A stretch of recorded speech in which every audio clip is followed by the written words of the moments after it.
بسم الله الرحمن الرحيم. اللهم صل على سيدنا ومولانا محمد صاحب التاج والمعراج والبراق والقلم، دافع البلاء والوباء والقحط والمرض والألم.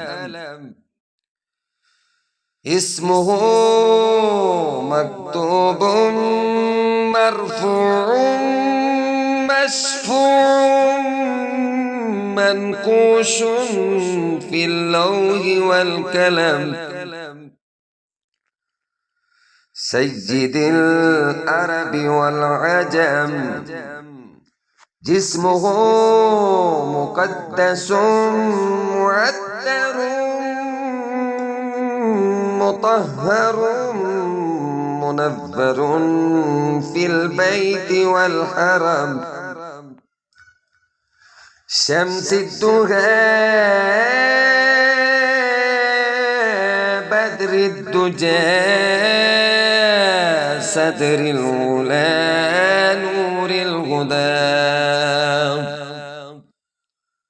نور الهدى كهف الورى مصباح الظلم. جميل الشيم شفيع الأمم، صاحب الجود والكرم.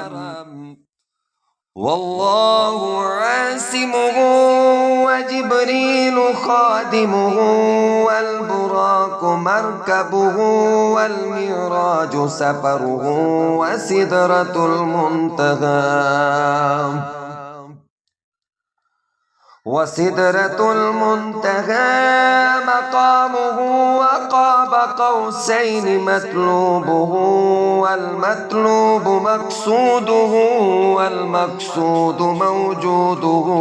سيد المرسلين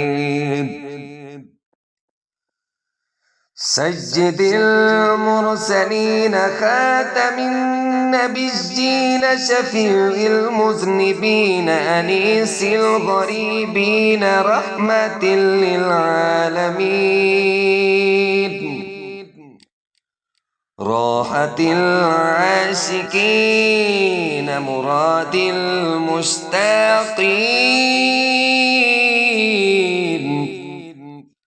شمس العارفين سراج السالكين مصباح المقربين،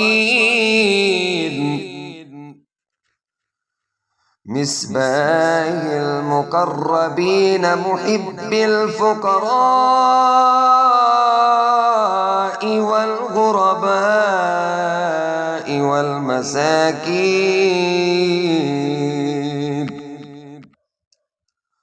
والمساكين سيد الثقلين نبي الحرمين إمام القبلتين وسيلتنا في الدارين،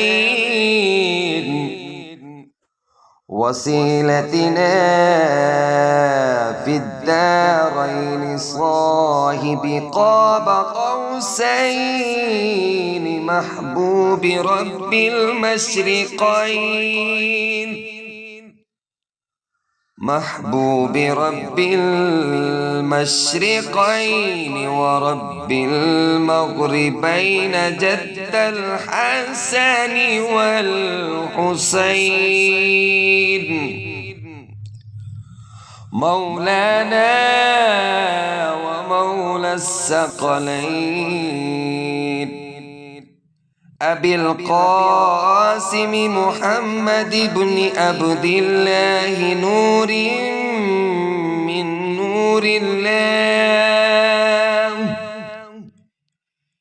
جاء أيها المشتاقون بنور جمال جماله